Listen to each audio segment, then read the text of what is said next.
For the strength and stability component of this session 2, we're going to start with something called the Curtsy squat.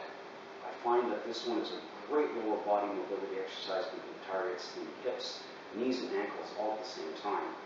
This is one that you can start with very gradually and work up just like the 90-90 to increasing mobility in very different positions than we're used to using. So to set up for the Curtsy squat, I always start with my feet in line. There's a line, my feet are on, I'm going to make sure they stay on it throughout this movement. So the first thing I need to do from here is choose which side you want to Curtsy squat to and step behind the other leg so that your foot is pointing towards the front foot. The front foot is pointing towards the camera. My back foot is pointing towards the heel of this foot. Basically in line with the heel of this foot as well. If I turn sideways to the camera here so you can see what I'm doing from the side, stepping across, lining up the ball of the foot with the heel of the front foot, you can see the different directions of the feet. I want to make sure that the heel is up, not down, and from there, once I've set up, I will lock out the joints of the lower body as much as I'm comfortable doing so and extend my hips forward. So at this point, I'm basically turned about 90 degrees away from where this foot is pointing. That's the start. From here, the first thing I want to do is unhinge the lower joints. So I let my ankle, knee, and hip bend slightly. And then I will start to rotate my hips. Now, we want to make sure the shoulders and hips stay in line. I'm not twisting my upper body to turn. The turn is all coming from here. The hips, think of the navel as leading the way. And from here, my navel is going to turn towards the front. As I do so, I will start to lower myself towards the ground. You'll notice that the knee at the back has room to pass on the inside, or say the outside part of the front shin. If your stance is too close, you'll be running into the back of that leg. You'll be hitting the calf and it will stretch your movement. You also don't want to be too far apart. That's a little bit more extreme. That's something that I play with, but I've been doing the basic version for quite a while now.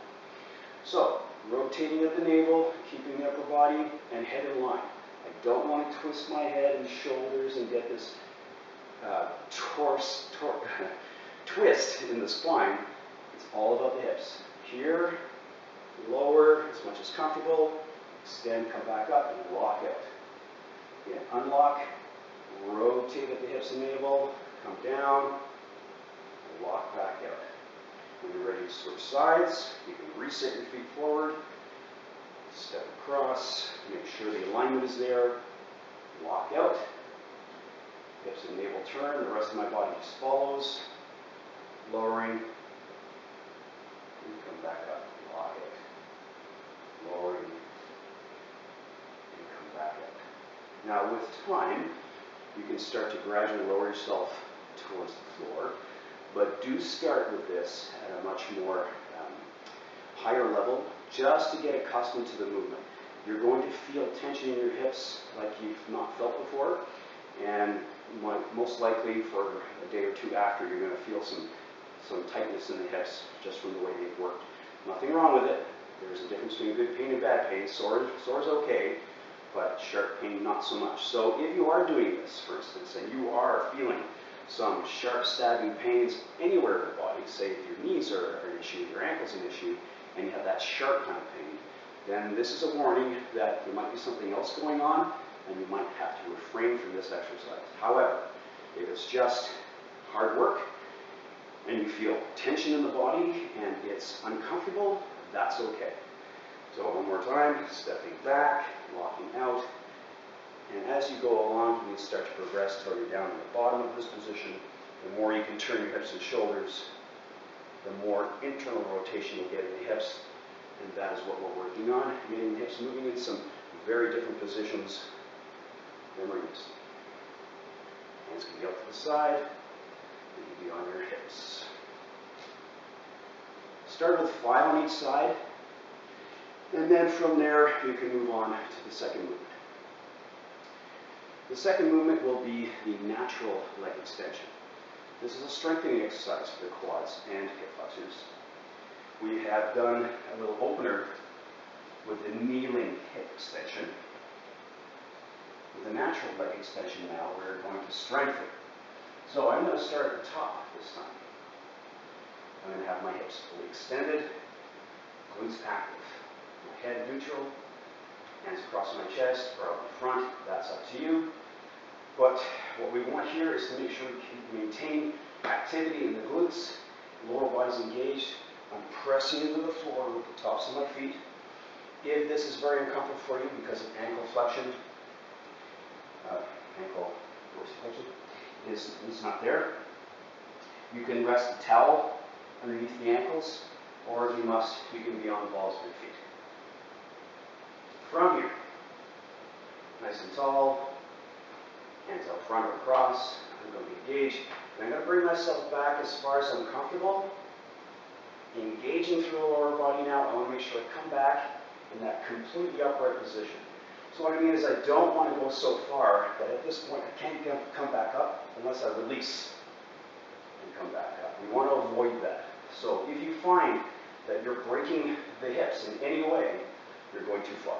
Start where you can keep this complete opening in the hips and return to the starting position successfully for 5 to 8 reps.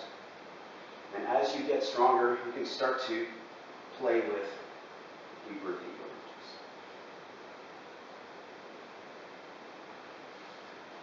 5 to 10 reps of that, and then you can move on to the final component, final element of this component, and we're going to go with a one-leg hip thrust.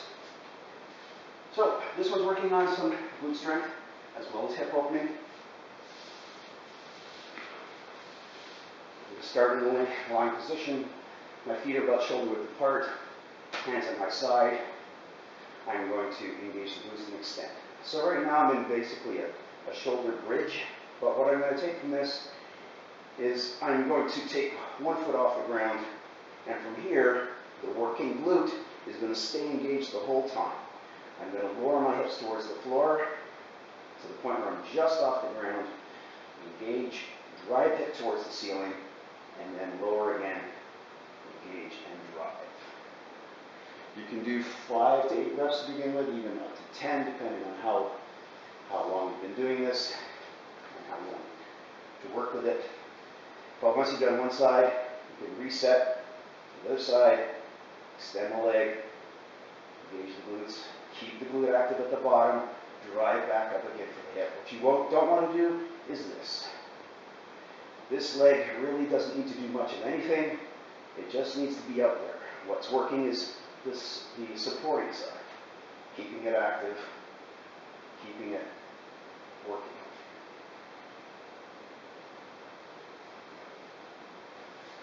Alright, so you can work with those 3 movements in a circuit like you did before, starting with the curtsy squat, natural leg extension, then the single leg hip thrust. 3 rounds, again. But if you want to focus on this work specifically, you can use up to 5 rounds.